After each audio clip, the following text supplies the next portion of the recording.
So here we go. Welcome to What I Wish You Knew About Your Wedding. We have another great episode for you. We are excited to bring in more guests, pro wedding vendors. That's what we love to bring to you guys. We have, I'm going to do it. I'm going to say it.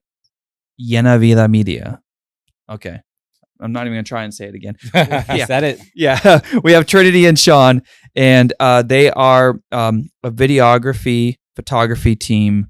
And I had the pleasure of working with you guys, and you guys are just really cool, really chill, really easy to work with. And also, before you guys introduce yourselves, I just want to let the audience know just like how intensely creative you guys are. Like with your social media, like that's one of the main reasons I wanted to bring you here, is because to me, you guys set yourselves apart automatically right off the bat with your social media and everything like that. Why don't you just tell the audience really quick a little bit about your background experience, like all of it. Just you can tell me about like how long you've been doing it. Whatever you guys want to share, like, how many weddings, like, you guys do destination stuff, right? Like you guys, go ahead. Yeah. Totally. Well, thank you for having us on. Yeah, Sure. we really appreciate it. Trinity, you want to give them the back of the box version? Yeah, so I kind of grew up doing not weddings, but photography. My dad's already kind of in the creative space, so I always kind of grew up with a camera in my hand. So photography for me was a very easy side thing. I got into it during high school, graduations, whatever. People would bring me on to do proms. It was just something I did, but I really enjoyed it. I've always been a huge movie buff. I've always been this big. I love seeing how you can tell a story. So when COVID happened, it was one of those people suddenly had to switch from big weddings to elopements, and it was one of those, we don't know anybody. Oh, hey, person who's only going to charge us $200. Yeah. Do you know how to shoot weddings? And I was like, of course, I know how to Right. shoot weddings. I know how to shoot weddings. I photograph things all the time. And I learned very quickly that it's not the same, but I kind of fell in love with it so much more than anything else, because it's one of those, you get to be part of people's big celebrations. And that's such a, not only a huge honor, but also a really cool way to think creatively and outside the box. Because if every single wedding more or less is the same, how do you tell that story in a different way, in a unique way every single time? And then with him, I kind of threw him in, like literally by the seat of his pants. Oh yeah, let me tell the story on that. Yeah, one. let's hear this. This is great. Spill the tea, man. So when she got this thing started, I never planned to be anywhere near photography or the business or anything like that. I grew up not doing anything very creative. My dad's a math professor, and I grew up with a very left-brained analytic family. Mhm. No creative stuff. So I never really thought I could do anything like that. And when she got this business started, she would bring on like different second shooters and stuff for weddings. And the hard thing with like finding people, or I guess when you're starting your business, is finding a network of people you can rely on and trust, because there's so many different So people out difficult. there. And Hardest part. yeah, so she would be bringing on second shooters, and some would be great, and sometimes we'd have issues. We would have a second shooter who would like their footage would be dark, or like lose footage or stuff like that. And so one day she was like, I'm sick of just paying people and having it be just kind of random. So why don't you do a wedding with me? And I was like, no way, I am doing that. I don't know how to do that. Right. I ain't messing with that. And then the universe said you don't get a choice because the second shooter called out. Yeah. And I was like, well, yeah. we're So doing it. so she brought me Welcome to the club. Yep.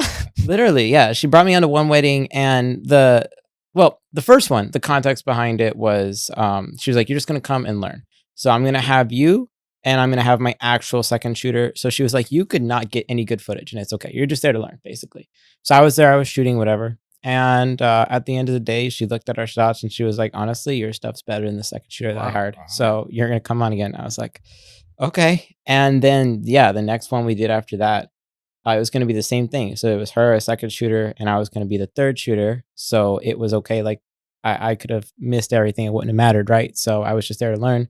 But then the shooter called out day before No, the it was event. day of. Day of It the was event. Wow. Yeah, understandable reason. Something happened to one of her kids. But so it wasn't anything bad. But it's kind of one of those where shoot. She was like, yeah, so you're leading photo for this event. And I'm like, oh, am I? Okay. So, and then, since then, we've just been doing weddings together. Yeah, I did it. I loved it. And now I'm addicted. So nice. Wedding addicts, new problem to have. Yeah. It's definitely an interesting world. Well, I can tell you this. Well, first, actually, I have a question about your backstory. So, really, like, how old were you when you you said camera, like you grew up? Like, how old were you when you really started? I couldn't have been more than like 15 when I first started shooting, right. like very seriously shooting. Yeah, so. but see, that's always interesting, right? Like the backstory, because like, some people will ask me like, there's something different, like there's something different about you, and I'm like, we we see you dancing, Well, it's like at 12, 13, I grew up dancing. Yeah. So I've always been consuming music. Yeah. I mean, even though you didn't know that you'd be in this space, like just having any kind of prior creative experience, like, years later will like feed into it. And it's like, well, and that's even true for him, because that's another thing. Like, he didn't think that he would be in the wedding space. He didn't think he'd be in creative space. But I come to him with all my films. Like, when we get to the end of a process with a wedding gallery, with a wedding film, he's the first person who watches through the whole thing, and he gives me his opinion. So my goal with every wedding film is if he doesn't cry at least once, it's not good.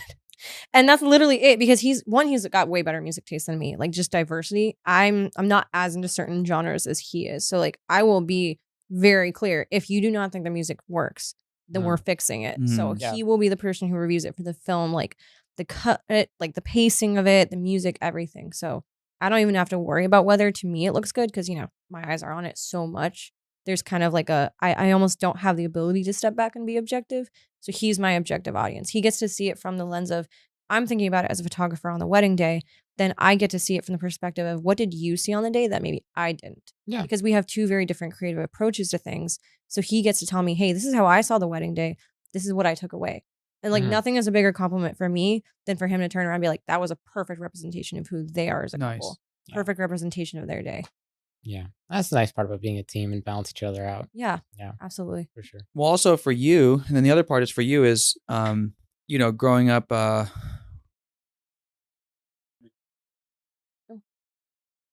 change what now? the light, maybe that light, something he needs to change. Waiting on the world. He's gonna change the wall. Change the wall. I'm gonna change that light. No, that's what he did in the other room too. All right. Oh. There you go. No, you're good. Just didn't get changed last week. Oh, bummer.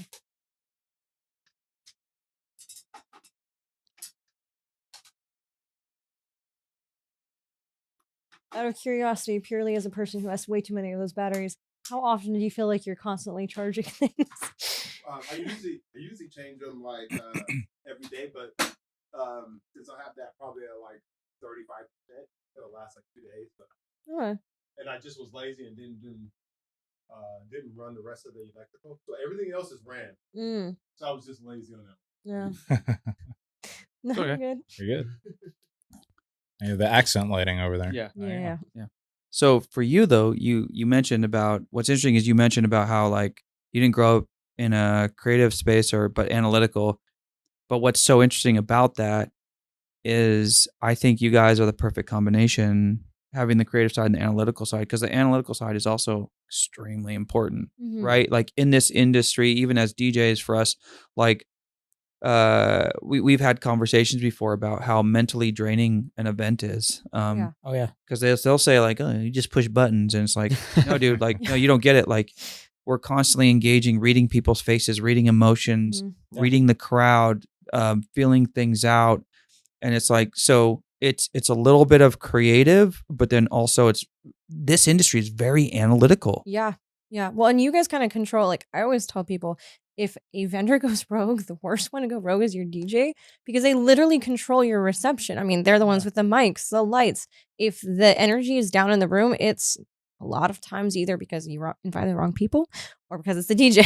Right. And it's usually a combination of those. So if, something's going wrong, that's like the DJ's job to be like, okay, shoot, how do I operate? How do I, change on the fly? And we will always tell people get a good DJ because we know when we'll look at a room, we're like, okay, this DJ's not doing it. Yeah. So it's a lot more than simply just, oh, I have good music taste. You can always tell a difference in a DJ that really, really entertains and reads the room versus someone who just puts on a Spotify playlist. Yeah. Oh my gosh, It's so analytical. Yeah. So it's like, it sounds like you guys have like a really perfect combination because you're coming from a creative perspective. Then he you know, he works with you. You guys work with each other, and like so I think that's great. It's really interesting to be a team like that, to have both sides, because if you have double creative or double analytical, like it can be, you know, it's like this is probably why. And if everyone goes to your social media, if they go check out your social media, this makes even more sense and gives me more insight to why your product comes out the way it does, because it's not just, oh, you do the photography, you do the video, like we have our own thing. Yeah. You guys are working together on that. So this is super interesting to learn, because I would have to say that your analytical side, creative side, of course you have an analytical side too, and you have a creative side too, but because you guys have strong points, like that's probably why I am so drawn to your media that you guys create. Yeah. So since then we've been doing, like, I think we've probably shot over 100 plus couples at this point together. And I would say too, like, of that amount of people, a lot of what we do is working with very culturally rich couples, like couples who really are looking for the freedom and the license to celebrate that. You would think everyone would feel comfortable doing that because it's a wedding, so why wouldn't you? But I feel like when we have couples come to us, it's consistently because, oh, you're the fun people. Oh, you, like, everyone we see on your page, they're having fun, or we can tell they're just being themselves, or we can just tell they're doing what they want to do. Like, that's something that I think we're both very, very passionate about. And the benefit of being a husband-wife team too is, right, you know, there's that aspect of comfort with couples, because it's a little bit different just from working with, say, one girl or one guy, and then, oh, it's for the guy, you know, he can talk with him, or there's just kind of this very much double datey feel about things. We go on engagement sessions, and it's fun. We did like, for example, the couple that we did our wedding with, we took them around the town. We were just like shooting them, and they wanted to get ice cream. They're like, oh, get ice cream with us together, like it'll be fun. And it's just things like that where they think of it almost more comfortably, and they're more comfortable being on camera because they're thinking about it like it's a mutual shared experience, like I don't want to say social experience, but kind of in that way. No, totally. Yeah. Yeah, we had a lot of fun with that. Yeah, absolutely. And again, too, I just think it's that aspect of comfortability that I would say I prize above all with us, like especially in the day-to-day experience of the actual wedding day. We had a wedding in Temecula, like maybe 3 weeks ago, and the photographer, because we were just video for that day, she's posing the couple during sunset, during golden hour, and the bride's like actively uncomfortable. She's like, hey, can we change? Can we move? Like, would that be okay? And the photographer's like, no, this like looks so good. This looks so good. And I had to literally be like, I don't want to be rude, but hey, are you good? Are you comfortable? And she's like, no, I want to move. I was like, cool, we're moving. I don't care. You are the person who's experiencing this wedding day. Like, for her, for any vendor, you know, we're coming to it as it's a work day, but for them, this is their, you know, hopefully one and only wedding day. Right. Their experience matters. They're going to walk away from that remembering, man, my photographer made me feel really uncomfortable. My videographer was great. We went and took a shot after, you know, the formals because it was so stressful, and I gave her a hug and I felt great after that. That's what I would want, you know, them to take away is I felt comfortable. I felt really seen, and I felt that throughout the whole process with them. Right. It almost comes down to like, so in our world, like it's weird because like that's a selfish thing. That's like, that's the photographer like wanting to get a shot for her socials. Yeah. Like, no, this is because they're uncomfortable. Like, leave it alone. Leave it. Like, move on. Like, like who is this? Who at this point, who are you really doing this for? Is it for the person who's it's not for the person who's uncomfortable. Yeah. You want this shot maybe for your socials or for yourself. And then this is like the nightmare stories. Like, that's just like the DJs who think like no one's dancing. I know better. Yeah. And then they change the whole playlist. Yeah. Don't play the must plays. When in reality, the couple never cared about having a packed dance floor. It's like, and it's like, you know, it's good that you stepped in because, you know, and I wanted you to bring you on this show because I know you guys are people that care about I saw that with Kai and Alondra. Like, you guys really care. like about the couple's experience and the way you guys did things and even at prior to ceremony, the way you guys were like figuring things out. Some people just show up, like, throw up a few cameras and who cares? Like, we'll get it. Like, doesn't matter. So that's cool. Like just learning about like your guys' approach and prior experience. Let's get into like a little more details for the audience. So one thing that I think people could benefit from is and where people get confused is like, again, everybody, if they're going to book photography, videography, they know that. But specifically with videography, because obviously less people probably book videography than photography, but specifically with booking a wedding day videography, what would you say? How many hours? What does it look like? When do you start? Like, what is a typical booking day of videography look like? Like, how many hours is it? When are you? At what point of the day are you starting? Is it like early in the morning when they're getting ready, or does it start at the venue? Like, what typical? So I would say typically we run between, what did you say, like 6 to 12. Yeah, I mean, most like there's a maybe range. 14. Yeah. But yeah. What would you say is like our typical, like the most booked though, hours wise is? Honestly, most weddings I think were there about 9 hours. I think 9 hours is a pretty solid. Yeah. It's 9 average. hours. Like, Yeah. that's average. And that's like Yeah. 9 hours probably not even Oh my included in God. their package. Like, so again, this is me being a creative movie Sure. buff. I love the opening shots, right? Like the establishing shots. So I will tell him, like, we'll get up in the morning, like, hey, we're going to be there an hour early because if nothing else, I get my shots of the venue. I get my surrounding shots. So. Oh yeah, if you're counting the fact that we show up an hour early and all this night, we're probably there at more like 10 to 11 hours. Yeah. But the actual shooting is probably about 9 hours from getting ready all the way to later in the dance floor. Sometimes if a couple has a grand exit, they want to stay till grand exit. It might be more like 10 hours. Well, It just really depends. how often is it that we stay over too? Because we just like the couple. We want to make sure they have good dancing footage. Yeah, or like, okay, it is so hard to stop shooting a dance floor because like the couple will be like, oh, okay, we don't really need anything else covered. You're good to go, whatever. And it's like, great. We're starting to pack up. There's always and one then song. Mr. Brightside comes Yes. on and we're like, Oh my gosh, okay, Mr. Brightside we're not every going to single not time. shoot this. Yeah. Okay, and we're the Literally. worst too. Like, I didn't realize I did this, and it was probably my third year of shooting video, and I'm getting a grand entrance, and they're coming into Bet Bus, right? Okay. And so I'm like, na, na, na, na. Yeah. And the photographer is behind me and goes, "You're dancing as you're getting the grand entrance." I'm like, what are you talking about? Yeah. It's like, no, you're dancing as you're capturing them. I was like, am I?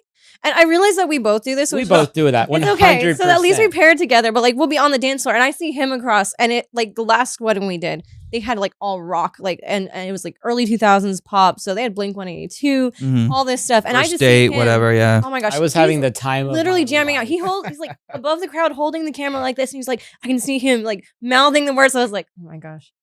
This, maybe this isn't a good thing. People are gonna be like wondering if we're actually working. I think that's a great thing, actually. Like if I was DJing and I saw that, I would love to have you guys there. Cause like then we're all having a good time. Yeah. You know what I mean? So that's great. Yeah, That's always amazing. a nice thing. Yeah, I mean, I'm not a professional by any means, but with like my little POV edits I do, I often have to like stop myself because it's like Bet Boss, like, hey, Yeah, literally. La discoteca. Oh my gosh, yeah. You know, and like, and so it doesn't, or Blink or Mr. Brightside, it doesn't. Yeah. I'm the same way, like, Yeah. and I have to stop myself and remember, like, oh, like I should probably get, like, no one's gonna be able to watch this, like, like It just fails. Oh, yeah. So my Oh, personal man. kryptonite is like hot to go. I'm HOTT. Oh yeah. So literally, OGO. I will have the camera out, and he will know if he sees the song. Like if he hears it, I look he for will her. look for me on the dance Yeah. floor because I will literally just be Doing holding it? my camera down here. I'm like, Go and HOTGO. he'll just like be shaking his head at me across the dance floor. I'm like,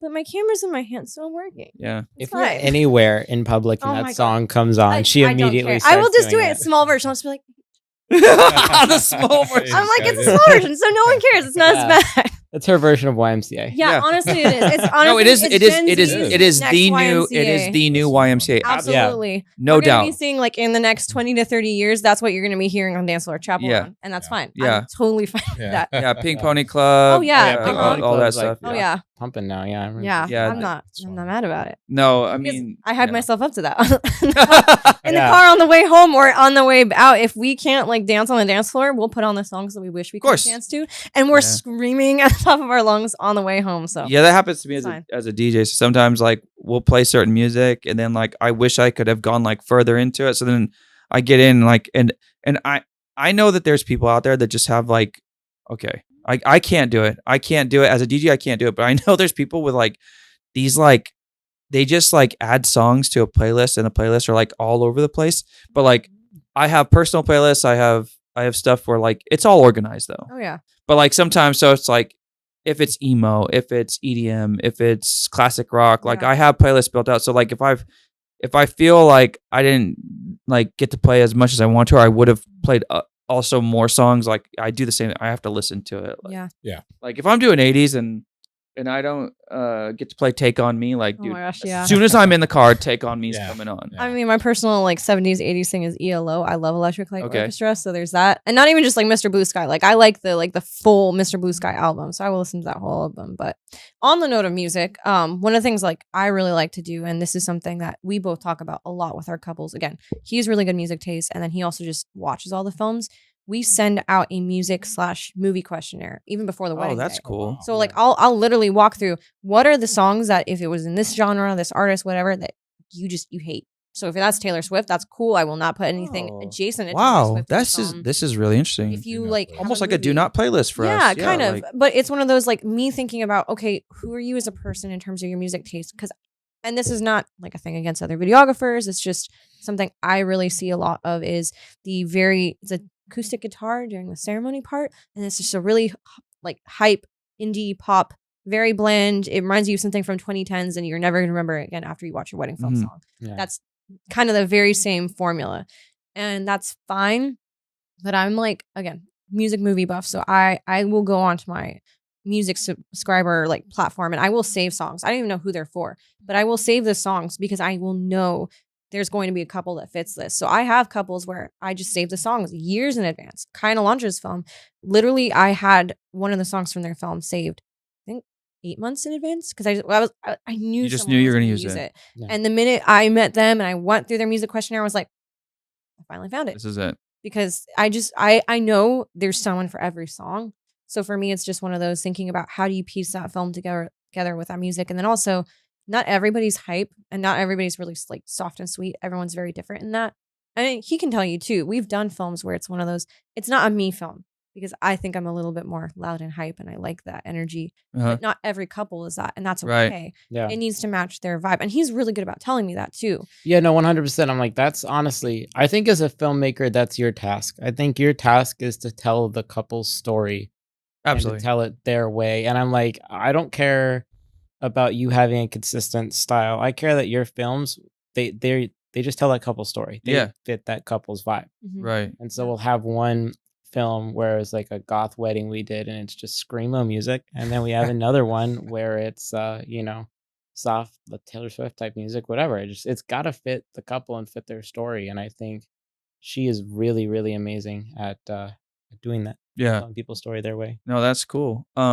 Just to go back to the time, you guys said something really interesting. And that is, I think this is really amazing, is that it sounds like you said most people book 9 hours, but just out of your own creative desire, you guys will still show up even earlier so you can get B-roll, Yeah. etc., and like check the space out. Mhm. Like Yeah. that's cool, man. Yeah, and we don't really I mean, that's really generous, I think. we don't really try to break it down by the hour because we just know that for ourselves as creatives, because we used to have a much more stringent hourly based packaging. We had like what, a 6, an 8, and a 10 or something like that. No, it was less. It was like a 4, a 6, and A 4, a and 6, 10. and an 8, yeah, or Uh-huh. something like that.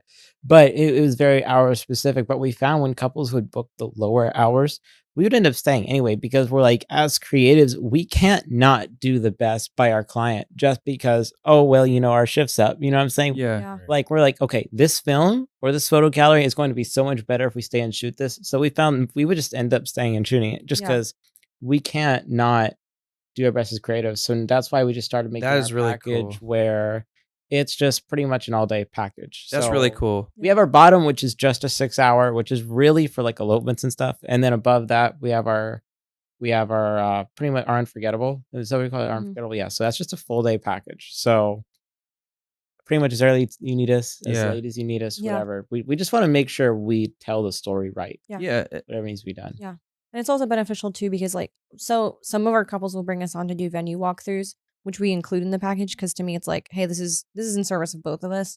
We get to talk through, hey, where are we going to do first look? Where are we going to do, grand entrance, all that kind of stuff. Mhm. And it's also for the benefit of, if he can't come or I can't come, then both of us kind of have an idea of where are we doing everything. So we're both in the aware headspace. Interesting. But not everybody does Very- that, no. right? And not every couple's going to think to do that. So when we Interesting. show up, it's that benefit of, okay, let's walk through the logistics. Where are you going to be? Where am I going to be? Where are we setting up this camera? Where are you manning the camera? Because when it's a video only day, cool, that means you have to be the person getting all these other angles that I'm not getting, either doing handheld or gimbal. So then it's a question of, okay, where should we be realistically? Because he's doing all the lighting has to get set up. The cameras have to be moved from ceremony to reception.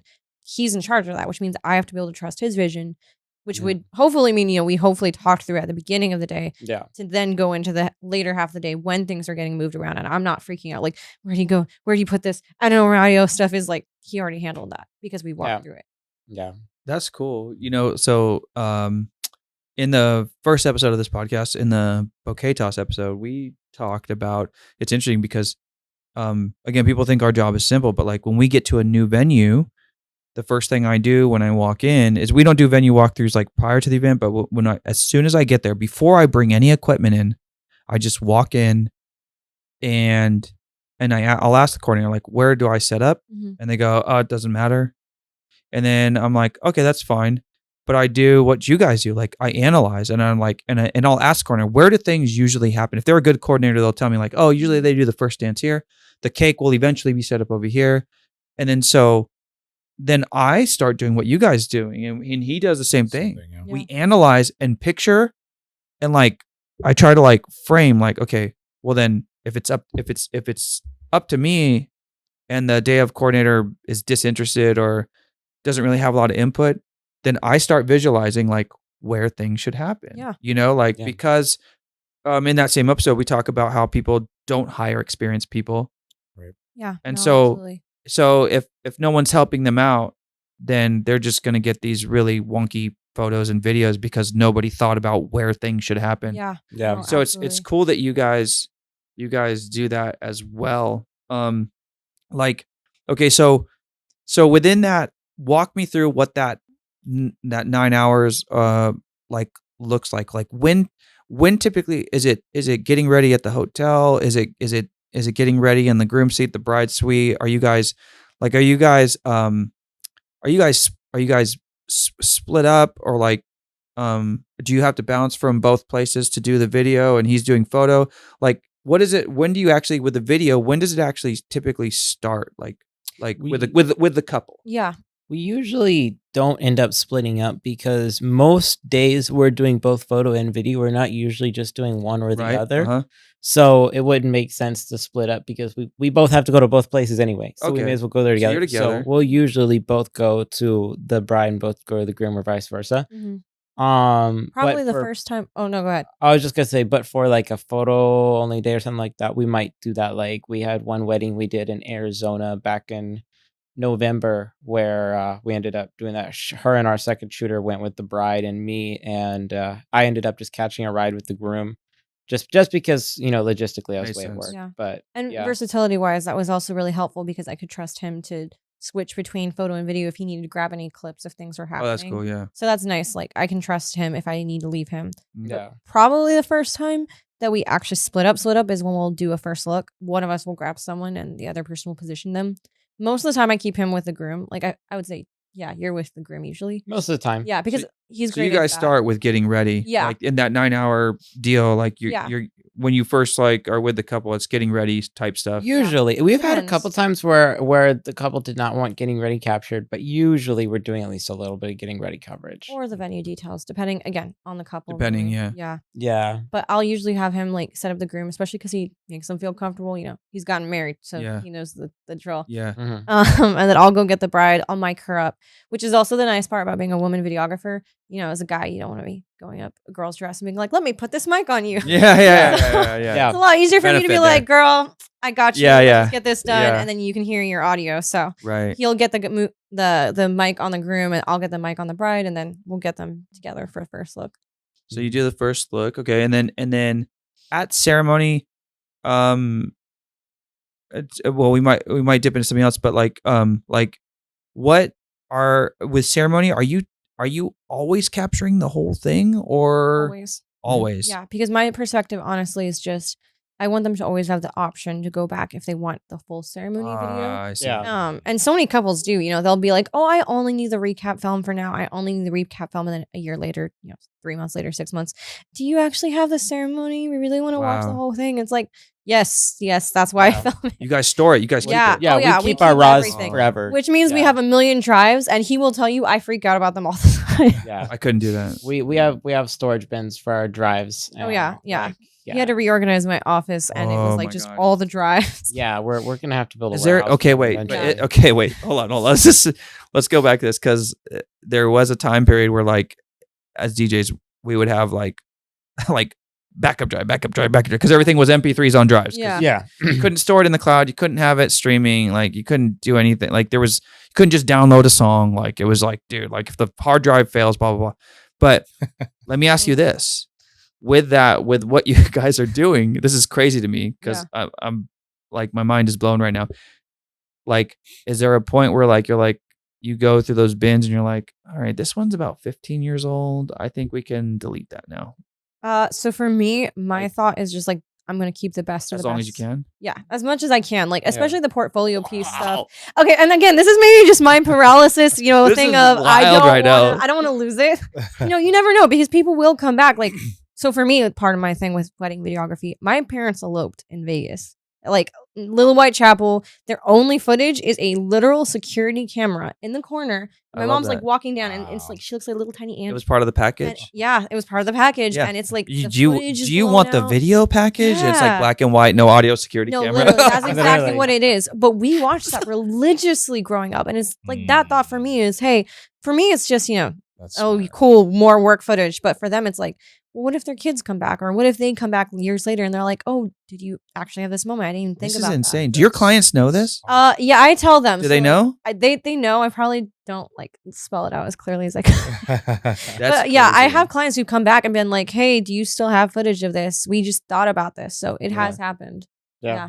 Because for me, like if you know, I know you guys have seen some of my like little edits I make. I delete it. Yeah. I tell couples like, so like it's gone. Like Yeah. I just make the edit and I can't save it because it's like I don't have the space. Plus that's not really. I'm not a videographer, so Yeah. that's not my thing. But like, Yeah, no. yeah, like it's insane to me that you guys keep all of it. Wow. That's amazing. I mean, Honestly. I will admit, on a purely selfish level, I have my favorites from every year. So I put those on a specific drive. So I'm like, if everything else burns, these are the weddings I need for my portfolio to be like, please hire me again. My whole life just burned down, but I have Yeah. But I have this. no, it's something. Yeah. And like That's I said, he can tell you like what those weddings are and how much I freak out about them because I'm Okay. so scared All right. for those couples. I want them to have their footage. So you do whole ceremony, and then moving forward, you know, as DJs, we do the events, but we have no idea when the record button is on and when it's not. Right. Mhm. So then now walk me through the rest of the wedding. Like ceremony's over. You know, they're doing some shots during cocktail hour. Are you guys taking video then? Yeah. Yeah. So one of my favorite things that we do now is headshot interviews, which you usually do that for me. So you could explain that. Yeah. So when we have some extra breathing room during cocktail hour, usually is when we try to do it. We like to get for extra story for the video, we do interviews. So while she's doing romantic shots with the bride and groom or doing family shots, whatever, I'll just grab a tripod, and I'll grab a mic and I'll pull random guests to Mm. interview them. That's incredible. Yeah. So, and it's always more helpful if the bride and groom give us a list of people that they'd really like to be interviewed. But Okay, if so you can not, find them. Yeah. Yeah. yeah. But if not, I just kind of read the room a little bit and get an idea. I was like, they seem like they'd tell a pretty good story. Yeah. So I just do as many of them as I can, and it leads to us That's having cool. some great Mhm. great audio. Like the last wedding we did, one of the guys I interviewed, the groom's name was Kyle and his name was Kyle, and the groom's dad was named, I think, Steve.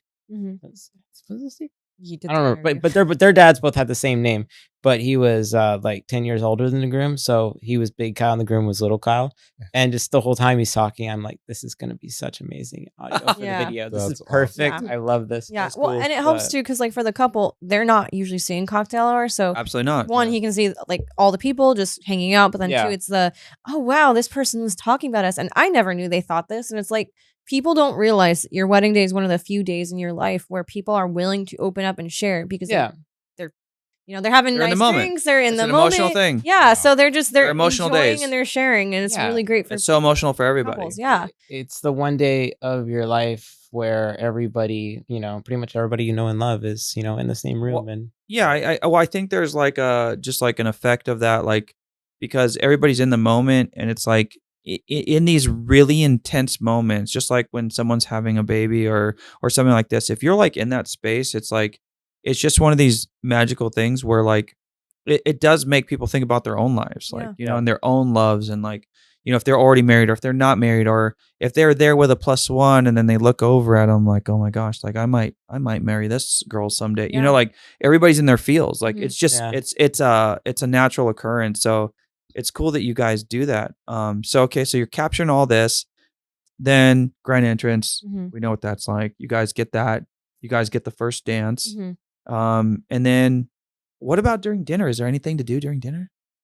speeches. Yeah, I mean, if speeches are happening happening during dinner, Just then speeches? speeches. Other than that, that's usually our one moment to eat ourselves and just kind of, catch up and get ready for Yeah. what's next. So If I have a moment and I feel like there's B-roll I haven't gotten out of the venue, sometimes he'll see me. I'll like wolf down my food and then run with a camera. And just be like, yeah, Get some "Get this, B-roll get this, stuff. get this." Yeah. So, yeah, it or just- review timeline. That's also a really good time to check in too. Yeah, kind of. We all set our table, eat our food, and just kind of review timeline, get ready for the rest of the evening. But Yeah, get in the headspace. mostly, you don't want to be shooting people like while they're eating food, obviously. But Yeah, why would you? Yeah. Yeah. yeah, Maybe but like one Yeah. pan or Yeah. right, something like that. Yeah, But, I do love a yeah. good wine pour moment. It's like maybe like my one little bougie thing is I find that really just a nice moment with a light, but that's about it.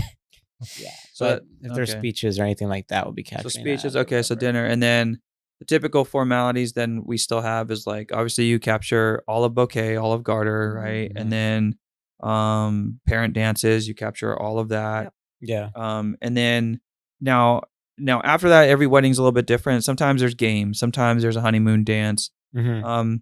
What does that look like for the honeymoon dance? Are you also capturing all of that? Or are you just getting kind of pieces? I tend to get more pieces with that just because there's not a lot of story with it. So most people aren't really worried about getting the full thing through. And it's not quite as emotional. And also there's a lot of guests. So I'm like trying to be strategic about who I get. yeah, I mostly try to get the beginning and end of interactions.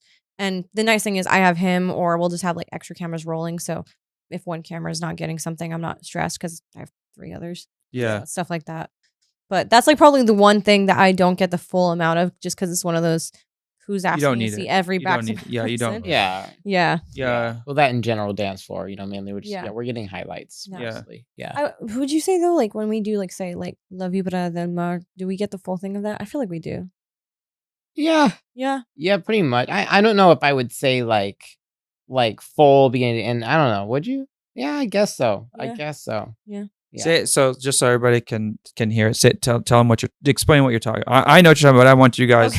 Okay. Yeah. So La The Vibra del snake. oh my La Vibra del Mar is it's the snake dance. So essentially you have the bride on one chair, the groom on one chair, and you're holding usually the veil between, and everyone's running through underneath Yeah. this veil. But the goal is to knock bride or groom off the chair. Yeah. And that gets really fun if you have a really good crowd.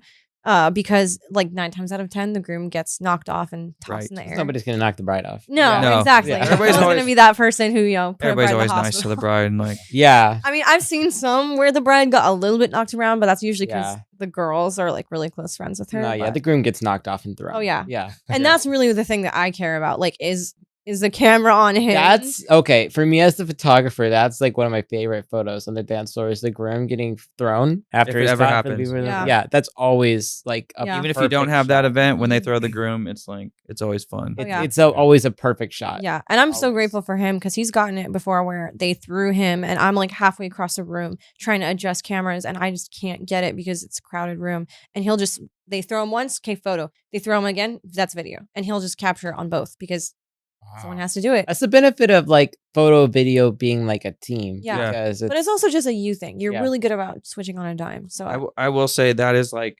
I've missed it. Like for my little highlight reels. Yeah, same. Yeah. So many times Miss it's it all the like, time, yeah. it's like, because we're DJing and like, Yeah. you know, I'm looking at Yeah. the song and then you look up and it's like, and I hear, hey, hey, and I'm like, Yeah. oh my gosh, and like I Yeah. Yeah. by the time you get the It's camera out, already over. Yeah. it's already over. Done. Yeah. I have so many just clips of like them just like standing him up and I'm Yeah. like, Yeah. We're just like high fiving at the end of it. Yeah.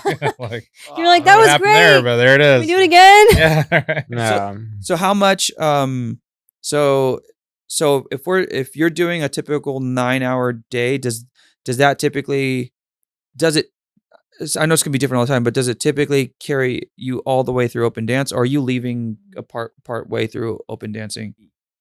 Usually about I mean, I know you guys say you just stay extra, but let's just say it was Yeah, just we were, that like, 9 part on the hours. line. If it was just that 9 hours, Yeah. when does that usually cut off? Is it cutting off like 30 minutes after open dance starts? Is it it depends on the couple. If there's no grand exit and they really aren't stressing it, we'll usually just like say we're just gonna get enough open dance to have enough just for Video. the film. Yeah. Mhm. I say And then minimum that's 30 minutes. That's the end. Yeah, it's usually like 30 minutes to an hour. Yeah. But, then there's the, a good song comes on, and then we end up staying longer. Yeah. sometimes, Or there's the but- couples where for whatever reason, things run 15, 20 minutes behind on the whole day. Yeah. And then they were supposed to start, their open dance floor at 8. Oh, it's 8:30, and they were going to have us leave at 8:45. 15 minutes is not enough. I guess we're staying another Yeah. hour. Open dance is always kind of the bit of the timeline that you kind of can take Yeah. a bite out of. Bingo. Yeah. And Yeah. yeah. And I'm also really big on I have a strategy because the thing to me is if you can get even just 15 minutes of really good dancing footage, it's all you need. yes? It's really just a We know matter that. of as long as We the know open from a dance photography, is good. videography perspective, we know it's a lot of the same. Repetitive. We know it's repetitive. Like we know that, and it's like even Yeah. with me when I make my highlight reels. So when I make my highlight reels, it's different because part of the thing that I'm trying to do is highlight. I'm trying to show the different songs I played. Right. It's repetitive video. If I were just put other music to it, it would be like really like who cares? Yeah. Like it's people dancing for 10 minutes because I do up to I do a lot, but really I'm trying to showcase the diversity in the music for me, and then I do capture some moments, but like a lot of my video, if you were to just take my video and then like if you guys were to work your magic on it and then put a song, it would be really boring. It would be really boring. Like Yeah. super boring. Like it would just be like, why is it 7 minutes of people on the dance floor? Like what's going on? But the thing is for me, what's important is for my clients, I love that they get to I tell them like, dude, there's like, you want to watch there's like a bunch of 7 to 10 to 12 minute POV reels. And the only reason I do that is because I want people to know that I'm not always playing the same music. Right. That's the only reason I do that. Mhm. And nobody taught me that. Yeah. I never saw anybody do what I do with my edits. I've never seen anybody do as much as I do. But the reason why is because I want to know, like, yeah, I can play emo music. I have 80s weddings. I have nerd weddings where I have a video of them throwing a giant 20-side dice and they did like a role play act, like, That's so cool. I've done so much different stuff and I just want to showcase that's like, whatever your wedding it is, I'm there for it. Like I don't care what kind of music it is. Like let's go. Like you want to do all swing music? I've had that like literally like 20 swing. I did a night of an hour and a half, 20 swing. Like it was like, and that's all. They were all swing dancers. That's amazing. And That's it's like so it's cool. like Yeah. but that's why I do that. But it's it's true. I think it's important to tell like the viewers like how like you guys don't have to be there for the entire open dance. Yeah. Because it doesn't change too much. No, and I honestly would say, again, it's just like, invite guests who you know are going to be on the dance floor, because that's really what makes our job easier. Like, if you have guests who are either mostly older and they're just there to be with you, and then they're going to leave the minute open dance starts, okay, well, who's going to be dancing? Who's going to be dancing?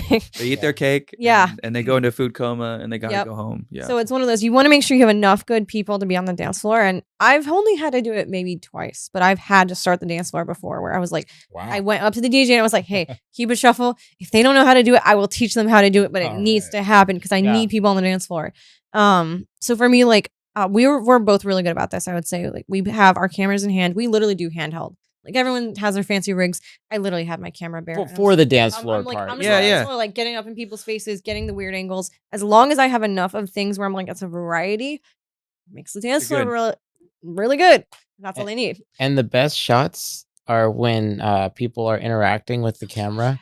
Yeah. Honestly. Oh yeah, I love it. I think some people have a mindset you have to ignore the camera, but when people are on the dance floor and they're having a good time and they're interacting with the camera, that is always a blast. Yeah. It's much more compelling video for sure. Yeah. Even edits that you've like so when I get someone and they see me and then they're like doing the lyrics type thing, it's like so much fun. It's like I was like, this is amazing. Like, and I'll post that as short form content because it's like it just makes sense to just put that like one piece up. But yeah, I agree with that. Like, that's super fun. You have mentioned something like really important about like how important like the guests are. Like, I get a lot of people that are worried about like open dance. I tell them like I actually have zero control of that. Yeah. Like I don't really have control of it. Like, they're like, oh, we just want people to dance. I say I'll do my best, but people don't understand what you're saying. And I've said that to people. I was like, it's who you invite, because this is like, I mean, a lot of like we talked about a couple of things. First of all, we have an episode just on timeline and talking about that, like how we're always, that's what we're cutting into. As things get pushed behind, it's always dance. We're losing open dance time. Yeah. That's what we're doing. Like photography, videography, dude, they're leaving in 20 minutes. We haven't even started open dance. Like, bad news. I have a secret weapon when it comes to that. Just like you, like, will personally get involved, which is crazy because a lot of people wouldn't do that. But like, you try to get the DJ or say like, I'll get out there myself and get this started. One of the things that I do and that we do is when we start running out of open dance time, this is like my secret sauce, is that I will build the dance floor down, not up. So whatever my most hype song is, I'll start with it. Okay. And I build down. So I'll reverse my playlist the way I was planning on doing it. Mm-hmm. And then I just go, and I don't even care if the genres aren't 100% like make sense. Yeah.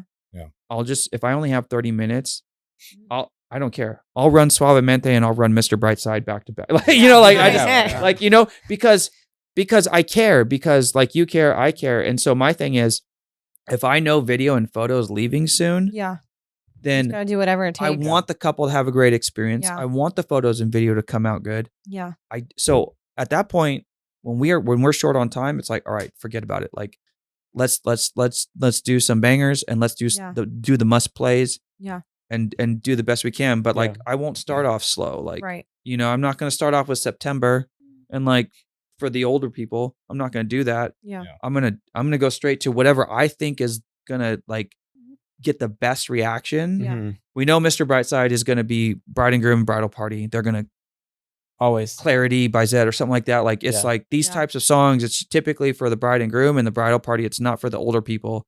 Yeah. It's not for their coworkers. It's like whoever they invited. It's really like we know, and what the big moments are. Yeah. And that's where we pivot as DJs. So it's interesting that you'll like jump out there, because we have little tricks that we try to do too, to like create that environment. Have you guys, just out of curiosity, have you guys seen the Irish exit? Like, have you seen that at weddings, like actually executed? Yeah. Because I've never been to a wedding where they did it. Most of the time, and again, this isn't even just a guest thing, I don't see the bride and groom on the dance floor, even though they're like, I want to be on the dance floor. I want the dance floor to be great. But they aren't, because they're always saying bye to people. Like, have you seen that employed? Has it helped? Has it not? Like, where you mean where they're always saying bye? Like, where essentially with the Irish exit, They just leave. don't come say bye. If the dance floor is good, just leave. Yeah. Like, we'll see you later. We'll talk with you later. Yeah, so it's a mix. Okay. It's a mix. Like, yeah, I mean, we have seen it before.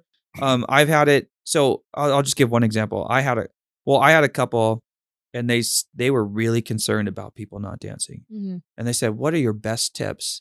Like, what can we do? Because our guests are also not really dancers." And I said, "And we're not really dancers, and we don't know music. We're not going to pick out any music. We just want you to pick it out. But like, we do want people to dance, even though we're not dancers. Like, this is they knew it was a large portion of the timeline." And I said, "All right, here we go. Game over." I said, "This is what's going to happen." I said, you want people to dance all night? If that's what you want, here's what we're going to do."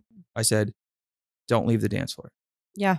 I said, "You got to understand, people don't, like, they lose this." I was like, "You have to understand, this is your wedding. People are there to see you." Mm-hmm. So I said, "If you're on the dance floor, where do people have to go?" I said, "Even if they have to leave, if they want to say bye, they have to come to you." So I said, also, open bar helps. Yeah. I was like, having dance floor lighting and turning the lights off helps, creating that environment so people aren't embarrassed like they're in broad daylight or something. And what was interesting is they got on the dance floor and never left the whole night. They had people bring them drinks. Wow. If they wanted a drink, they'd send people. The dance floor, and they said neither them or their guests or anyone was dancers. The dance floor was packed all night because they never left the dance. They stayed on the dance floor the whole time. Yeah. They couldn't believe it. But then, like, I mean, a lot of people like just left, it was like, but the dance floor stayed packed. Yeah.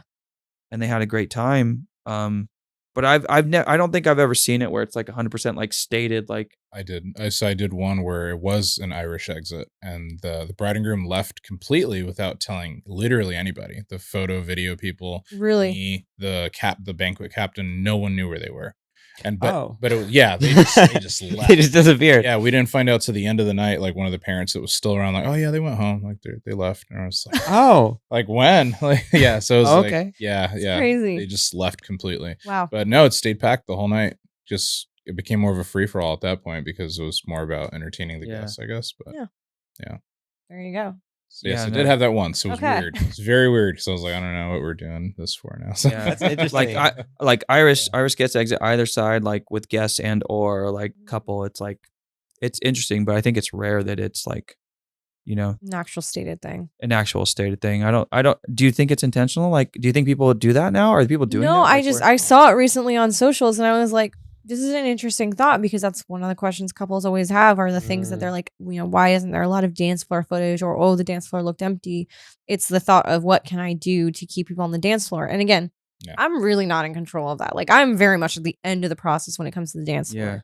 But if I can ever give couples a piece of advice, then it's one of those. It's good to know from other people. So no, I haven't. I've seen some stuff about Irish exit lately more than, and I don't know who's perpetuating that, but it's like, should you Irish exit your wedding, or should your guests, or should you whatever. I've seen a bunch of different pieces of media, and I haven't looked at it too much because I feel like it's one of those things, like, even if you were to try and like say like, oh, this is what we're doing, either way, like, then it's like, are people really going to listen? I don't know. Like, probably not.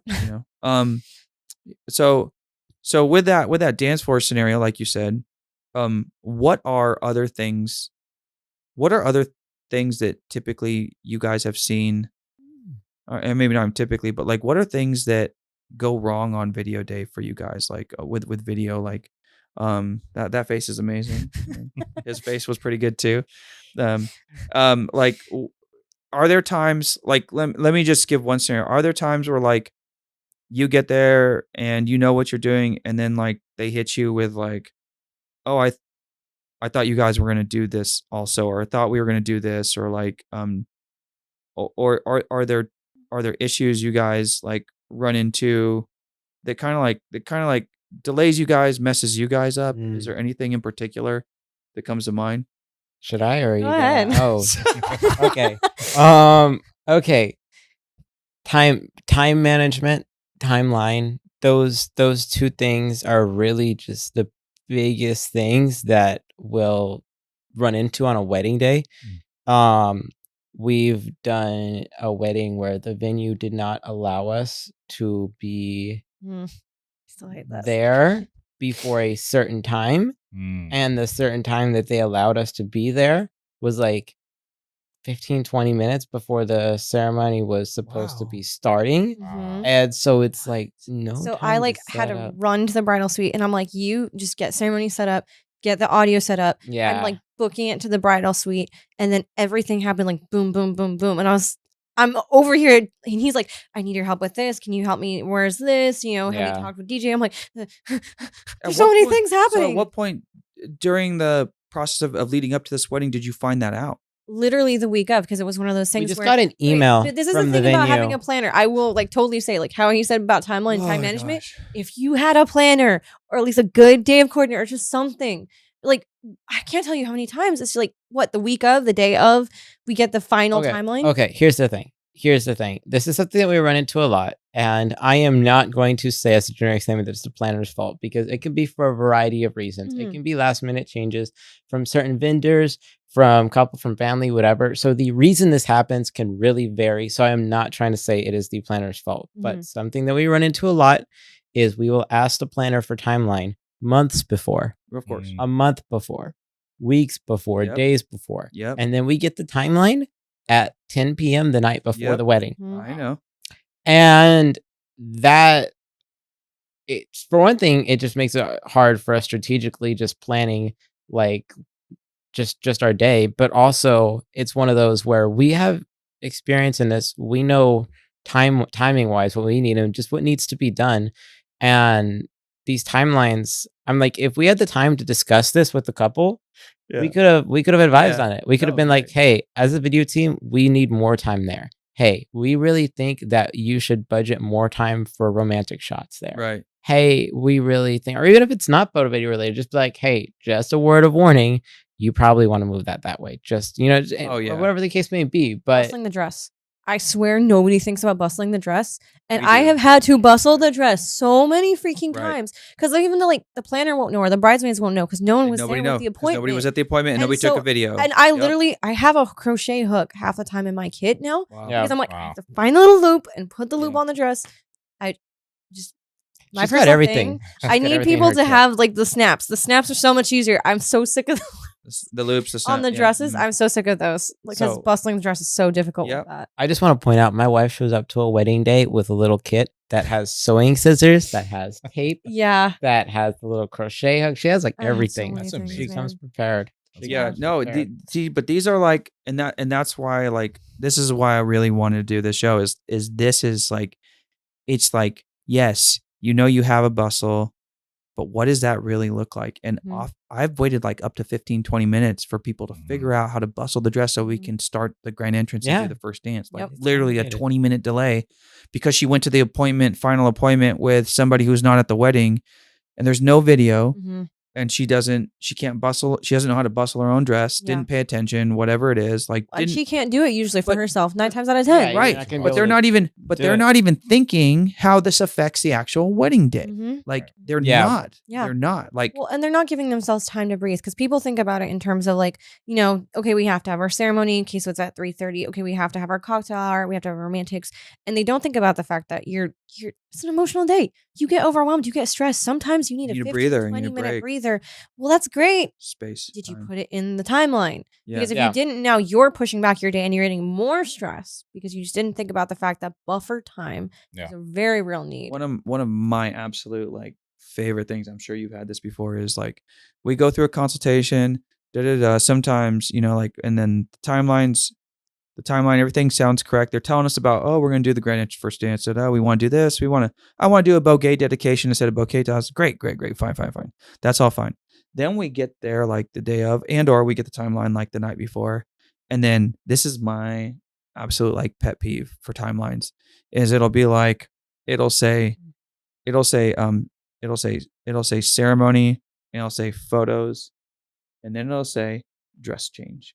But there's no No time. Right. Yeah. It just says bride will change dress prior to grand entrance first dance. Mhm. Right. But it's just a line item. It's like, Yeah. where did you allot the time? Yep. Like, Yeah. Entrance will say 6 and then first dance 6:05. yes. Oh my gosh, yes. But in there, change dress between there, change. it's Mhm. like, okay. Also in that 5 minutes, Yeah. it's like, what's going on? When? How? But During every first dance, I guess. I'm being serious.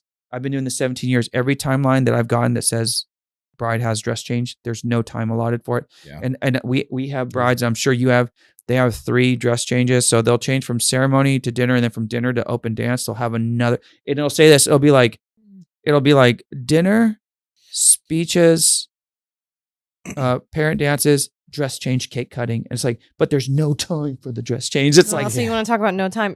What was the wedding that I passed out at? Remember that one? Oh my gosh. Yeah. passed out. I passed out at a wedding. She fainted. Yeah. It was just a chaotic day. I mean, it was a fun day, but the bride and groom, I mean, they were having the time of their lives. So, I mean, good for them. But they decided to pack. I mean it sincerely. It wasn't like not sincere. Single Love that for you guys. possible event.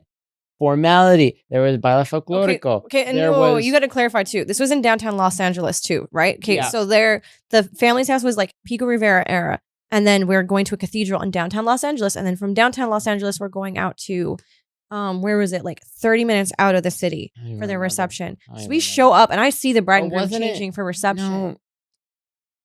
No, I thought the reception was in downtown. No, it was like outside of downtown because we still had to drive on the freeway. Was that the one that was Palos Verdes for directions? Mm-hmm. Was it? No, Yeah, I don't remember. But yeah. I see the bride and groom. The bride's changing. She's getting her bustle up. The groom's changing jackets. And I'm like, oh my gosh, they're about to do grand entrance. And we're not even inside because traffic. So we book it inside. We do grand entrance. And then what was it? It was baile folklorico. What else did they have? They had dancing robots on the dance floor. They had shot carts. They had mariachi. They had Banda. smoke. They had a fire show. They had had a Oh my God. shaved What? ice person, a nacho person, a ice cream person, A a churro churro person. person. It's a Yeah. whole like, It was they, everything. just was anything back and to back everything to back. you could I've had weddings possibly like think that. of. That's They crazy. just did it. And I've they had didn't think weddings like about vendor meals. Well, so that it was the just thing. Like They'll be like, vendors oh, will eat at some point. yeah. They'll be like, oh yeah, you guys can eat. When? when? When? It was literally When are we hour supposed 9. to When are not we be supposed to do shooting? that? Yeah, and I'm getting like the reception details because we didn't have time to get them before we showed up. So I'm just trying to get bar details. And Yeah. I'm literally standing there and I just feel my legs go. And suddenly I'm on the ground and everyone's looking at me and I'm like, I don't know what's happening. What's happening? And Yeah. they're like, oh, just sit down. You'll be fine. The Have bride's water." uncle, bless his heart, he was like, no, you can't be getting up. You need to sit down. I'm gonna bring you food. I'm gonna bring you water. And then in the And other room then- we hear, okay, vamos a empezar the mother-daughter dance. And I'm like, Oh no. We have to oh go shoot. my God. And the no. bride's uncle's trying to fight her, like, no, you need to sit. I'm bringing you food. I'm getting you water. Like, we What are we appreciate gonna that, dude. do? We have to go shoot. We just yeah.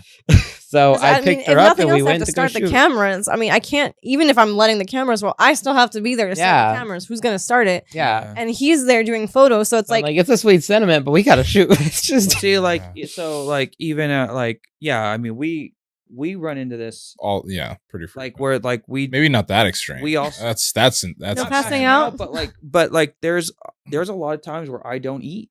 yeah. I don't Yeah. eat until after the wedding because there was just, that's what people don't understand. There was no time. Yeah. There was no time. And if I didn't care about the people and I didn't care about their wedding, then yeah, I'd just be like, oh, But it's Yeah. different from just not eating regular versus eating when you're on, Yeah. like having to work. Mhm. It's definitely, takes a bigger toll on you. Yeah. Because there's a bunch of people that fast all day, they don't eat all day and they're fine. Right. But it's like when you're actually working and doing all that, having to be in the moment, following all these details. It's a lot. especially when it's hot Oh my and gosh, when it's yes. hot, yeah, in the Yeah. summer. Yeah, it's Yeah. you're not getting Especially out enough here. water. yeah, yeah. Yeah. outdoor weddings, whatever it is. Yeah. And then too, like the emotional. I mean, I don't want to sound too wishy-washy about it, but like there is kind of your mitigating couple stress. Yep. So Yeah. you're not even realizing you feel that, Yeah. and then you'll get to like hour 8, and you're like, oh, I'm kind of shaky. I'm kind of feeling it. You sit down for dinner, you're like, Yes. oh my gosh, I needed food.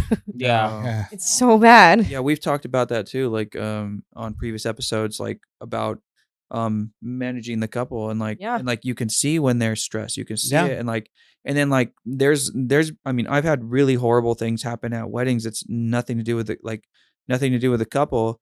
And it's like things can get really emotional and then it's like you're right there with them because you feel so bad. Like, oh my Yeah. God, I'm Yeah. so sorry. Like I'm so sorry this is Yeah. happening. Like what can I do? But there's only so much you can do as a vendor.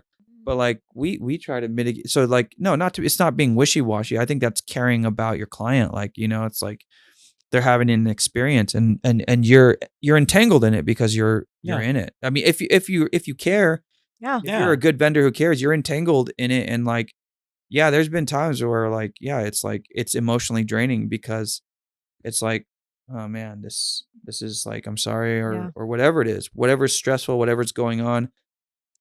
Brides have anxiety and are having panic attacks, and like they're like starting to hyperventilate. It's like, and then as I'll go over and be like, hey, is she okay? Like, what do we like? Hey, like we don't need to do this here. Like we can walk outside. Oh yeah. We can push the timeline back. Like everybody just like, it's cool. Yeah. No big deal. I think what people forget about weddings in general is like, I think there's very much a perspective of wedding vendors are just service providing. Like they're just here to show up and do their job. But it's also like, it's a very front facing industry. It's a very people facing industry. If you don't like people, if you don't like having to do that side of it, don't be a wedding vendor. Right. It's really, really difficult. And you'd be good with managing conflict. Yeah. Like I will be very honest. I think he's even better about that than I am. He's a good people person. He's got the patience of a saint. I have to take a break. I'm going to the bathroom. I need 2 minutes. He's like, he will like keep carrying on. He will hug the bride. He will get the groom something. Like he's really good about people because it's just, you have to be a good people person. That's just you do. how it is. 100%. Yeah. I mean, if you love people, you love the job. It's the way it's going to be, especially when, and this kind of goes back to my point of always, if you can, hire a planner, because if there's not a planner or a day of coordinator, what happens 9 times out of 10 is we and the DJ are the coordinator. We are. Yep. And that works fine when you have a good DJ, but man, when you don't, game over. Yeah, we talk about it all the time. Yeah. Bad news. At least I tell people in a lot of these episodes, I like beating a dead horse, but like I mention at least a day of coordinator. Yeah. Oh yeah. Please. I can understand not a planner, but like it can be a night and day experience if you have a day of and a good day of coordinator, like because that, like, the last thing you want to do is either you, the bride, or the groom is going to have to micromanage your own wedding on a day that's already stressful and emotional enough. Yeah. And or like if you just have a friend that's supposed to help out and like, where are they? They're getting drunk or doing what, like, they don't actually really care about being your coordinator necessarily. And even if they do, they don't just have experience. They're not professionals. They don't know. Yeah. They don't know how to deal with whatever and navigate things. So I agree. Like having and then obviously I don't know what it's like to be at a wedding with a bad DJ and no day of coordinator. I don't attend a lot of weddings. I'm just facilitating them. So, but you guys have seen that. Yeah. Oh my gosh. Yeah. Yes. We had one wedding where, I mean, like, it was just a friend doing the coordinating, and she was super sweet. It's not like she's trying to do a bad job, but she doesn't know all the moving parts. So they just started doing speeches, and we were getting venue details. And it was a massive ranch. So we were far. We were very, very far. Yeah, they did their wedding ceremony like in the pasture, and because of the way the thing was, they didn't have anyone to set up the ceremony on time. So they got ceremony setup done 5 minutes before bride walks down the aisle. So we're like, okay, cool. We'll just get it at golden hour. It's prettier anyway. We're like over here on the pasture, and we hear from across the property, okay, now the speeches are happening. And we just look at each other. We look at each other, run to go capture book them. it. Yeah. It was the craziest thing. And I was like, yeah. And she's apologetic, but she's like, look, I mean, we asked the coordinator about it, like, hey, why did you start speeches about it? She's like, oh, they didn't tell me they were doing speeches. Oh, I love that. Yeah. So I'm like, that's the thing. I'm like, obviously your friend might care, but at the end of the day, they're not a professional coordinator. You can't expect them to be one. That's not right, Crazy. But exactly. But man, a good coordinator can save the day. At our wedding, the venue had an event the day before, and they didn't clean up from it.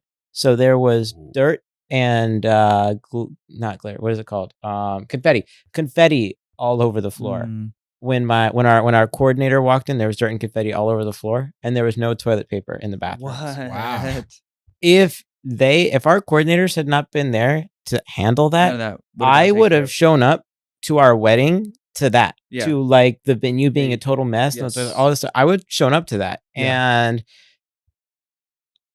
they saved the day, man. They saved the day. They got broom they got brooms. They started giving all the groomsmen brooms to start sweeping. That's amazing. They DoorDash toilet paper. They handle the issue. Wow.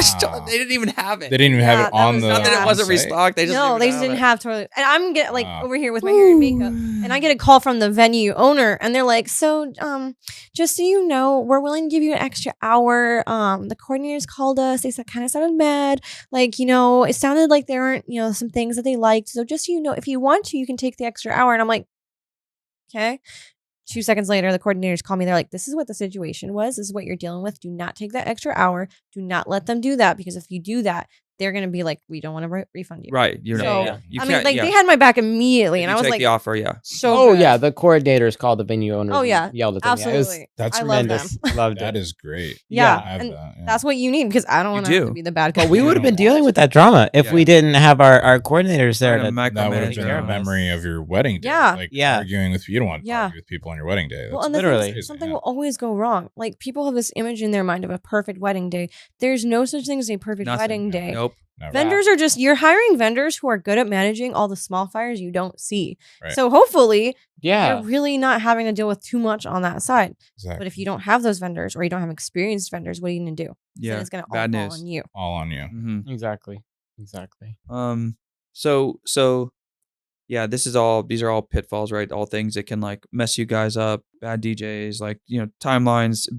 Same thing. Big for us. Getting timelines like that don't make sense or not what we talked about. These are all things that like can really screw us up as DJs too, Yeah. because then we have to do all this figuring out like as things are happening. It really sucks. What what experiences do you guys have though? Like, tell me about like some like really cool like maybe like unique experiences you guys have had. You guys like you guys go out of country, you guys do destination. We just Like- went to Puerto Rico in February, so that was fun. Nice. That was Yeah. awesome. That was a really cool wedding. And that one was fun because they personalized everything.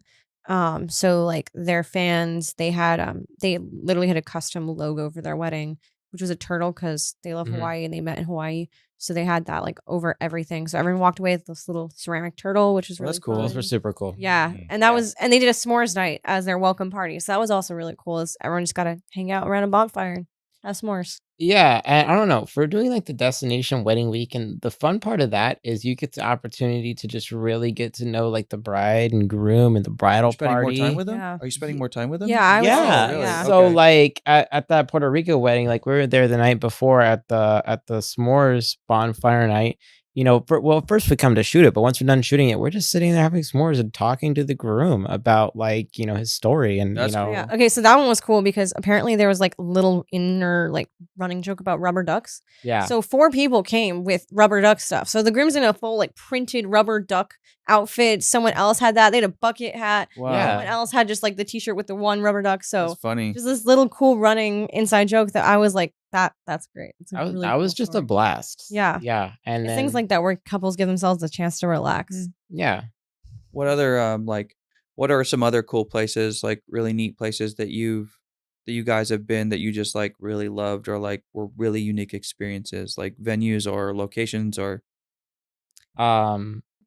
I was gonna say the Hemet one. Oh Did yeah. you say that? Yeah, that would Yeah. that's amazing. Oh my gosh. So okay, so we did this wedding and it was movie themed. So Yeah. the couple, they both work in Hollywood. The groom works in post production, and the bride she works for Embassy Universal, right? Yeah, I believe so. And she puts on award shows. Yeah. She So does like all that kind of behind the scenes work. And our first call, like I got on the call with her thinking it's going to be a little, 30 to 45-minute consultation call. Literally 15 minutes into the call, we're talking about, are you going to see Barbie or Oppenheimer first? And the rest of the call was just movies. It was Wow. just your favorite movies, your Yeah. favorite film just composers. nerding out. Wow. Yeah. wow. He comes home and he's like, wait, are you still on the call? I was like, he's texting me from the kitchen. Are you still on the call? Yeah, we're talking movies right now. It's fine. Yeah. But You know, just- it was a blast. Yeah. But Yeah. anyway, so they had, before their wedding, they did the night before a welcome party, and they rented out the historic movie theater. I don't know if you've ever been there, but they No. have a very old movie theater That's in cool. Hemet. I think it's Yeah. one of the oldest in California. Is it like a 3 cinema or single cinema? It's a single cinema, but Single it's cinema. still one of Yeah. those. It's Wow. so old. I've never even seen a single. I've seen a 3 cinema, and that's Yeah, like it's the single. smallest I've seen. Just that one. Yeah, Wow. I think it's the oldest in California. I think it's one of something them. Yeah. that still exists Yeah. at least. But you guys It were is there. You original guys condition. came to that. yeah, So they Wow. literally just sent us an invite and they screened The Mummy, Oh, like the wow. 1999 Mummy with Brendan Fraser. It's so good. yeah, it was a blast. And I mean, they sent the invite as a, hey, don't feel like we're not hiring you to shoot this. Just you just have fun. Like, you don't need to That's bring your cool. cameras. Yeah. Of course, we brought cameras. Yeah. Oh yeah, absolutely. yeah. Are We you gotta, guys kidding me? Of course we're bringing. Oh yeah, It was- 1010%. it was so perfect for their wedding photo, but also it was a blast. We got to really get to know the bride and groom more. We got to know the guests more, talk with the family. Mhm. And I don't know, that's just always something. I'm a big people person, so I always appreciate that when I really get the time to get to know the bride and groom, get to know the guests and the people. And Yeah, because by the time you get to the wedding day, then you like have really good camaraderie with everybody. yeah, And that one was too like really cool because I grew up with that movie. So then watching it on the big screen with everybody, That's there were cool. parts of the movie where Mhm. everyone's just quoting the movie. Yeah. And that was like the coolest thing, or when a character would come on screen, Oh, everyone yeah. was like, yeah, woo. I was like, everybody it's was like going to, chanting like, the opening emotep. night. Yeah. That's so cool. Everyone in the theater like emotep back and forth. I was like, so cool. I don't know what this experience is, but this is great. Oh yeah, That's So super things unique. like that. And then every table was movie themed too on the day of. yeah. So their ET table, they had an actual ET reconstruction at the table. What? And so you went to Wow. your table by, is this the Home Alone table? Is this the Jaws table? Is this the Wow. Star Wars table? So That's super amazing. cool. Mm. And the groom like hand designed these shadow boxes. Those They were went on every awesome. single table, like these layered shadow boxes with like characters in them. So cool. That's Yeah, incredible. so- Those were really awesome. Oh yeah, and every detail was movie themed. Like they had a Harry Potter themed dessert cart, a Harry Potter themed bar. Oh wow. They had like a slideshow of movies, like just their favorite movie clips. Harry playing on Potter the themed wall. candy bar. Too. Yeah, yeah. They had like a whole candy display, and they Mhm. did the. I don't know how they did it. I think they did little video screens to do like the moving pictures too, Mhm. right? Oh, that's Yeah. cool. Wow. They have like the wanted poster for Sirius That's Black neat. and all that Yes, yeah. stuff. And Wow. it was And cool. all their music was movies. So like Mhm. everyone's sitting down for the wedding ceremony, and I'm like, I know this. Wait, this Yeah. is a movie score. Wait, I know this. This is a movie score. And Yeah. just everything was like just so them. But I loved it and I appreciated it. And I think like those are the couples who tend to Mhm. find us, where it's just like the nerdy stuff, but also just like that. I love that. I think we both are very big on. Oh yeah. Oh, cool. This is unique. This is like true to you. Great. Yeah. Like with the Simpsons wedding too. Oh yeah. We Simpsons wedding. recently hear about Yeah. this. Alright. we recently did a wedding where the groom, now the bride's as well, last name is Simpson. So they wanted to do a Simpsons themed wedding. And I mean, it wasn't like crazy super Simpsons themed, but they had some cool details. So Mhm. they did their grand entrance to the Simpsons theme song, That's but it was the Green Day version from the Simpsons movie. Oh, that's Yeah. even So better. it was a was like blast. full rock and roll. It was so good. And dude, their grand entrance, I've never seen anything like it. They did that, but then instead of just getting off the dance floor, they just stayed on there and rocked out probably about like 10 different songs. Yeah, so they like start off with a country song, first dance, traditional first dance, and then you have the record scratch, and they're like, "What's going on?" And then like Yeah. just back to back, they were like just banging like their heads, like great. Yeah, moment. and they were Just, just like like, running back and going. forth between the crowd. Like it was a lot of fun. Yeah, Wow. like you could tell everyone was hyping them up. It was like they were rock stars. And Yeah. they had a moment too where she did a surprise like special dance. So Mhm. she like had a rock song, and all the girls came out and they had like a rock, like a drum set. Someone had the electric guitar, and she had an electric guitar, and she's like jamming out for the groom. It was so much It fun. was very That's super Freaky Friday esque. Yes. You guys have done some cool stuff. Man. Yeah. That It's was ultra like- unique. Like that's Yeah. something that probably won't happen again. Yeah. Yeah. Unless someone like gets the idea from this video. Yeah. Replicator. I mean, if they want to do it, hire us because we'll do it.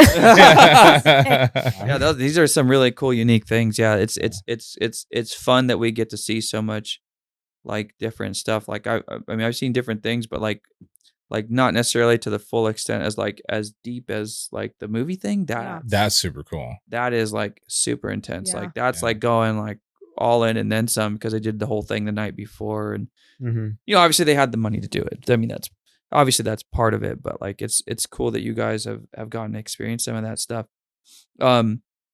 Is there anything like you guys like have that you guys want to share? Like any other thoughts or anything you guys want to share with people? Like as far as when it comes to videography, like what? Let's just touch on this. Like before we wrap up, is like what is the typical final product look like? Like is it, you know, you guys are out there, you're doing this 9 hours and you're doing all this stuff.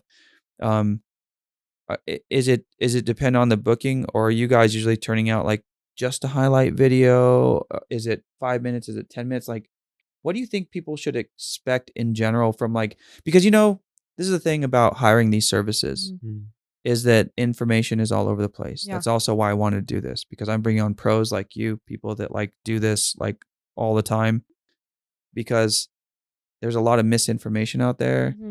And I also do feel like sometimes people who are planners or coordinators, some of them put out great information, but some of them put out information that I'm like even about DJ stuff, I'm like, that's not quite true. Yeah. You know, like, nah, I don't know. Like, that's not really how it works, you know? Like, so what kind of product are you usually turning over to the couple? And then also, what is the turnaround time on that? Yeah. So I'll let you talk about the highlight films, the ceremony, and all that stuff. But before we get into that, I just want to say we offer 24-hour sneak peeks on all of our packages for photo and for the video, right? Yeah. And this woman, okay, so we'll be driving home from a wedding. Sure, yeah. And on the way home from editing, either she's driving and I'm editing photos, or I'm driving and she's editing photos. So we pretty much have our Driving photos. and editing. Yes. Not like at the same time. No, but one of you is one of us is driving, the other one's editing. Always. Wow. So we usually get our photo sneak peeks done by the time we get back to the house from the wedding. Wow. And so you'll have your photo sneak peeks like pretty much probably before you even get to your hotel. That's insane. And then for video, we'll get home from a wedding. It'll be like late at night, and she'll run straight to her office and start editing. Dude, you're having like teaser. You must be having like 22-hour days then. Oh yeah, Yeah. easy. So okay, so here's the thing. Yeah. I am definitely the workaholic. What's going on over here? I'm definitely the workaholic. I will full on admit that. So he has to usually be like, no, we have worked a 12-hour day. You were getting into bed. So it's usually like I'll drop the footage overnight. Yeah. I get up the next morning, and a lot of times, even with just the teasers, I have the song already picked out. Like I get to know our couple. Yeah, you know. So Yeah. I'm like, I know what we're probably gonna end up using with them. Like the Simpson wedding, I found the Green Day version. I was like, cool, this is going on the latter half of the teaser. We're gonna use this. So it's things like that where I kind of already have. There's no way you're not using that. Oh yeah, absolutely. 100%. No. So it's stuff like that where I already have the vision, and then I'm literally just sitting down. I'm like, this clip, this clip, this clip. It's like just back to back, finding those best of clips, culling them really fast, and getting them all. So into one of the a timeline. deliverables is literally within 24 hours a teaser video. How long is that typically? Typically about a minute, but I've had teasers I did which was almost 2 minutes. Okay. Mhm. Yeah. So, And then when you receive your full package, you want to talk about the highlight and the ceremony and all that. So typically I would say our longest turnaround is about 10 weeks, but on average it's closer to 6 to 8 weeks, depending on, again. That's not too bad at all. That's not bad at all. No, it's not. I mean, yeah. For us, I think it's a good amount of time. I'm also really relying on him on the photo side. So it's one of those, as long as I can rely on him with photos, I'm mostly focusing on the video. And then it depends on season too. Like I'm very honest with people. Busy season happens. When busy season happens, that might get pushed back. Weeks, like I see people on like Reddit and like Google and like forums being like, it's asking, 8 months. like they're like, it's been 6 months and I haven't heard from my videographer. Well, that's what happened with us. And they're not answering my emails. Like when should I have had my? Yeah. Well, our wedding videographer didn't tell us that there was going to be a charge for the teaser. And that was 2 months after our wedding. I was like, hey. 2 months after. Yeah. And I was like, they're going to charge you for the teaser. Yeah. And I was like, what? Why? So like, I'm very clear with people, like from the get go, I'm like, you will get a teaser. I want you to be able to be hyped. And it's also for the benefit of the couple. It's one of those, hey, this is a buy-in kind of trust factor thing of, hey, you hired us. Be excited about the fact that you hired us. This is going beyond the wedding day. Plus, it's something they can post on their Instagram. Yeah, exactly. Like that's so nice. Like you wake up like the day after your wedding. You too. On your exactly. It's free marketing for us. They're excited. Yeah. All their guests are going to see that and be like, dude, how do you already have this? Exactly. It serves us as much as it serves them. So it's like no sweat off my back. It's not pulling nails. And then when it comes to like the final deliverable, I always tell people it's at minimum 6 minutes, but typically it's probably closer to 10 to 15. Yeah. Okay. Yeah.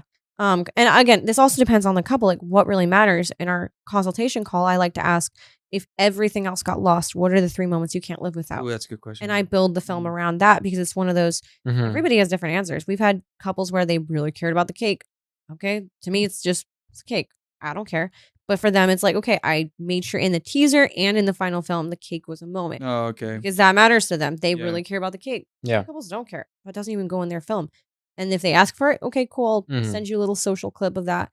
But a lot of couples there's certain things they care about. And that's what I want to emphasize in the film. And again, everything goes past him. I'm very, very careful about like sending out the final film because I want it to be very representative. Yeah. And I like I said, I don't want every film to feel the same because again, no matter how much it may be, for me, it's just another work day. For them, it's a very significant moment in their lives. They should have something that feels as significant as that moment.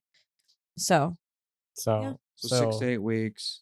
Yeah. You want to talk about the highlight versus the ceremony edit and all that? So that's another thing for when, let's say we're doing a 9-hour wedding package, which is our most popular package, that comes with a ceremony as well. So for them, because a lot of couples they'll miss it. They'll come back later and they'll be like, hey, can we get this? Or even a lot of couples will hold off on you mentioned this earlier, the ceremony deal. Mm-hmm. So it's just for their benefit, for not having to haggle this later or deal with them being like having kind of buyer's remorse.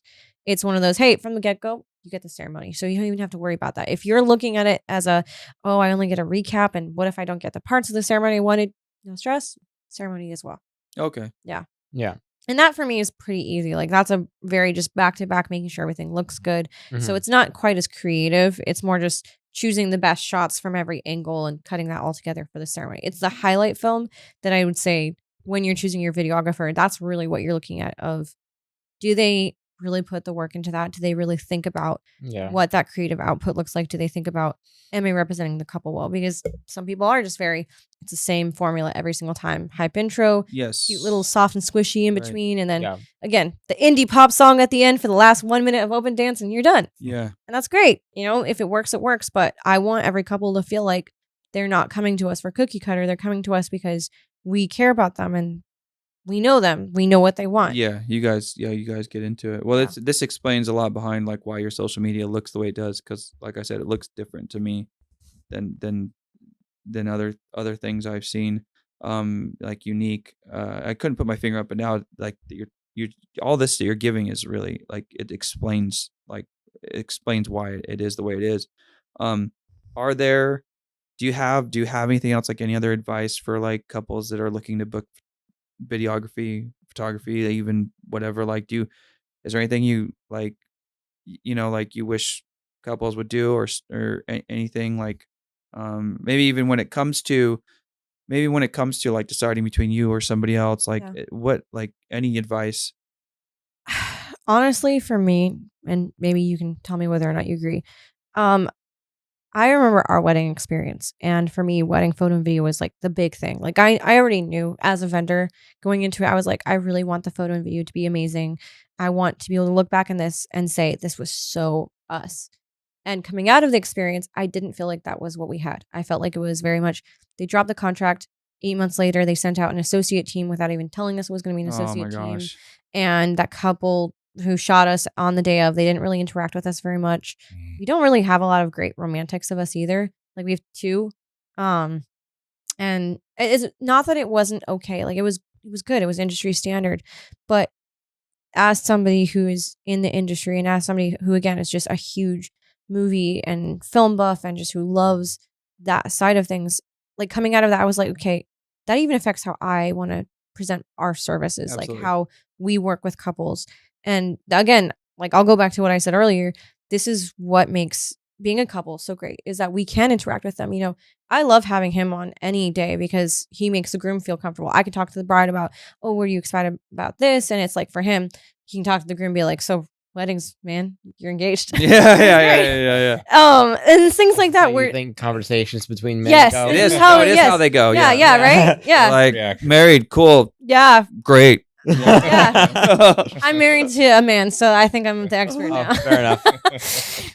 But yeah, it's just things like that where I want our couples to know how much work goes into leading up to their wedding day on our side, at least. Like, I can't speak for everybody. I'm sure there's other videographers and photographers who are putting in that effort.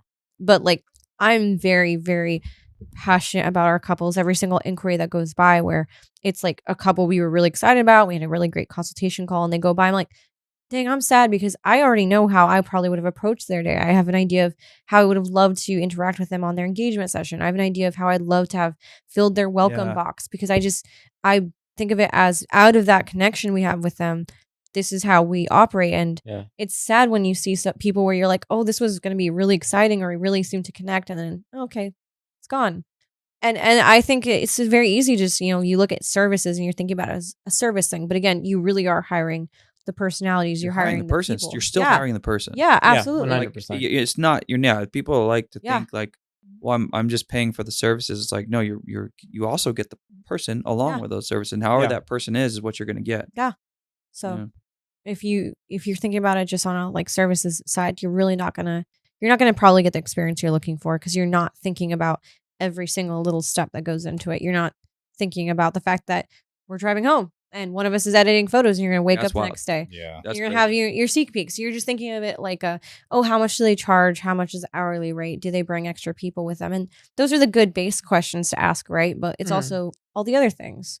Right. So this is like the same thing. It's like, it's interesting how people in this industry will, like, they will plus things up just to make it seem like they're offering more. Like, we come with 4 people. Oh, you're hiring us for video? We bring 4 people. Yeah. Like, it's like, that doesn't necessarily mean a better end product or a better service. It doesn't. It's just like, so for us in our industry, one of the examples of that would be like, you get a DJ and an MC, and we bring an assistant, and the photo booth, and we bring and DJ people, and we bring 6 lights, and we bring this and that, and it's like, I hate to tell you guys this, but none of your guests nor you remember how many guys were behind the DJ booth. Yeah. No one ever can recall how many speakers, what kind of speakers I had. Yeah. They don't.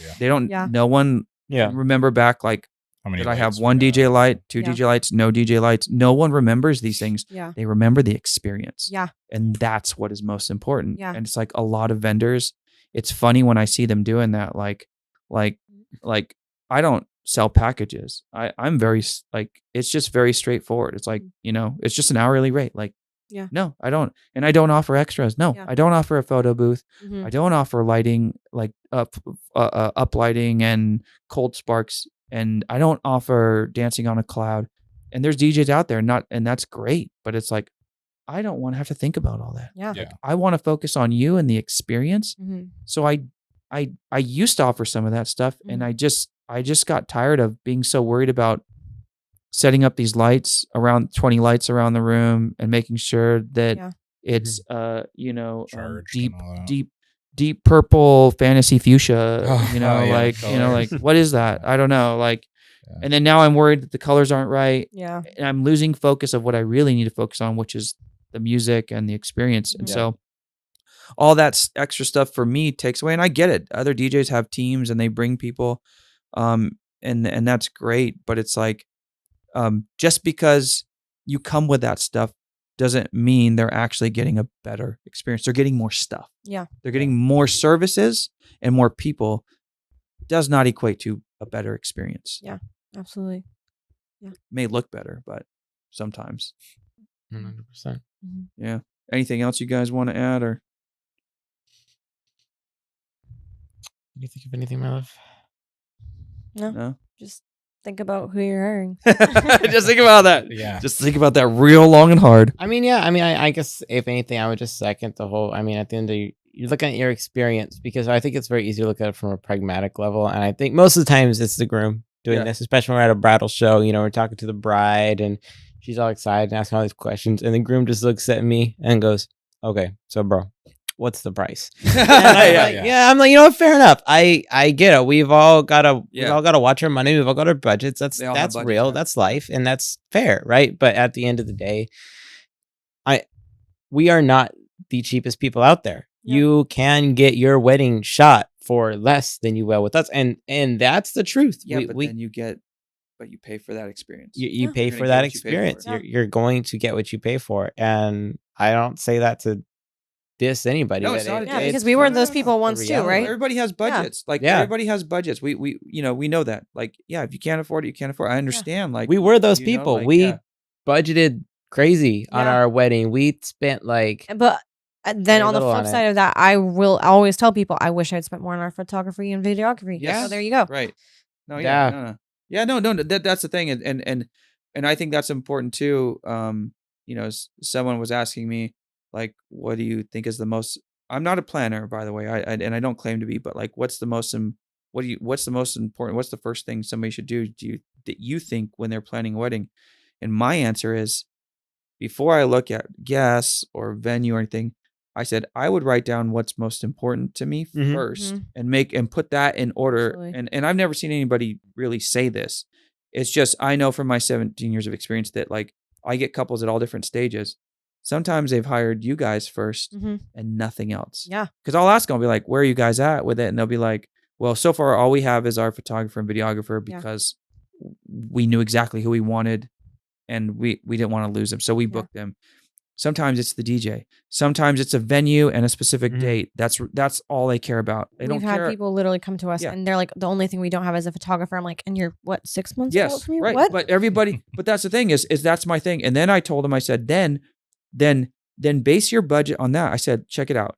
I said, if you can get an amazing, if videography and photography is really important to you, then, and you don't have a lot of budget, it's okay. Spend a big chunk of money on that and less on other things, because if that's important to you, that's what you're going to live with. So if you have to throw a backyard wedding, but you can have an amazing videography photography team that's going to make the day look like 10 times more luxurious than it was. Yeah. That's real. Yeah. That's 100%. A real thing. Yeah. But if the DJ is really important to you, then spend a bunch of money on the DJ. If the food is really important to you, blow your budget on the food. Who cares? Like, that's what I think people miss is whatever's most important, whatever you think you're going to regret that you didn't spend enough money on, then pour your budget into that, that's it. That's it to me. It's like, prioritize that first before you even decide your budget. Just decide, like, what is the most important thing at your wedding, because you can you can DIY the music at your wedding. Like, I have a video that tells people how to do that, because I really don't care if you hire a DJ or not. Yeah. I want you to have the best experience. So if at the end of your budget there's no money for a DJ, well, there's a way to get around that. It's not going to be the best musical experience, but it can be done. Yeah. Because other things are more important to you, and that's okay. Like, and 100%. People play a huge part in that too. Like, okay, I know what I want for our day. Like, I was very explicit with our wedding. I wanted people on the dance floor. But like, full transparency, we just had Spotify, because I was like, look, my budget has to go to photo, video, and the venue, just because of the situation being what it is. That's fine. But I regret not spending more on the photo, video. And I was like, if I could do it over again, it would still be photo, video, food, and honestly, probably I'd pick a really good DJ, because I like dancing. I do. I love being on the dance floor. That's a big thing. Yeah. But again, it's thinking about, like, I told people, you better dance, because I was very explicit about, if you're coming to this wedding and we only have 40 guests, you are going to dance, because I'm not inviting you unless I think you're going to make the day the experience I want. And I don't mean that to say, like, I don't want to sound selfish, but it was either A, you're a really, really important person to both of us, or B, I know not only are you an important person, you are going to celebrate with us. For you to celebrate with your friends. Yeah. Everything else is about you. And then when it's open dance, it's like, think about it like, hey, this is a really, really intimate moment in your lives. You're going to be looking back on these photos and videos forever, and you're going to see the faces of all these people. Do you think this person's going to be around for that long? Or is it going to be like I remember that coworker of my mom's, I think, maybe, I don't know. Exactly. Yeah. It's that kind of thing. Like, think about who's going to contribute to the day being an experience you want, because the more people you invite who you don't want to, the more overload you have to think about, and also the more overhead you have to think about, because now it's like, well, I didn't want to feed 200 people, but now I'm feeding 200 people. Well, I didn't want to think about the fact that I now have to seat 200 people, and I need a venue that can accommodate 200 people. Yeah. Here I am. Yeah, that's what I'm saying. Like, you could have literally had all your budget on the things you cared about. First, yeah, exactly. And then decide what you're going to spend and what you're willing to spend on those things to make it happen, and to get the people you want for those things are more important. Yeah, it's a whole thing. So let's do this. Let's tell people wherever they can find you. So website, social media. What are the best places to find you guys at? So you can find us at our socials. Our Instagram is at LLENAVIDA Media. Same with our TikTok. Our website is LLENAVIDAmedia.com. Okay. So You can find us at LLENAVIDA Media essentially anywhere. yeah, Yeah. LLENAVIDA Media anywhere for So sure. and then just for everybody who's watching this, it's LLENAVIDA Yes. Media. Yes. Yep. Mm-hmm. Yes, Perfect. LLENAVIDA. So it's okay if you say Lena, and it's okay if Lena. you think our name is Lena. LLENAVIDA. Happens so many So if times. you- fairness, If you call them and you say, "Is this Mm-hmm. LLENAVIDA?" Like We will still Yeah. love you. And We'll still accept you. answer. It's okay. yeah, you'll be like, "Yeah, that's us." Yeah. yeah.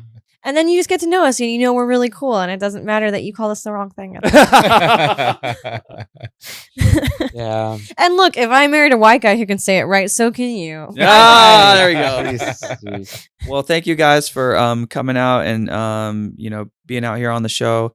Hope to have you guys back in the future. Maybe if you guys have anything else you guys want to come back and go dive deeper into, or come back to talk about photography, it'd be amazing. That there's so many levels to this, and right now we're just scratching the surface with these episodes, like really like high level from like 10,000 foot like Yeah. perspective, just the basics. But I know that you guys could dive even deeper into any of there's a lot of subtopics we have in this conversation. So I just want to say thank you guys for coming out and for your time. Thank you guys. Thank you You so guys so much. It's been a much. blast. Yeah. I hope to be back. All right, thank you guys.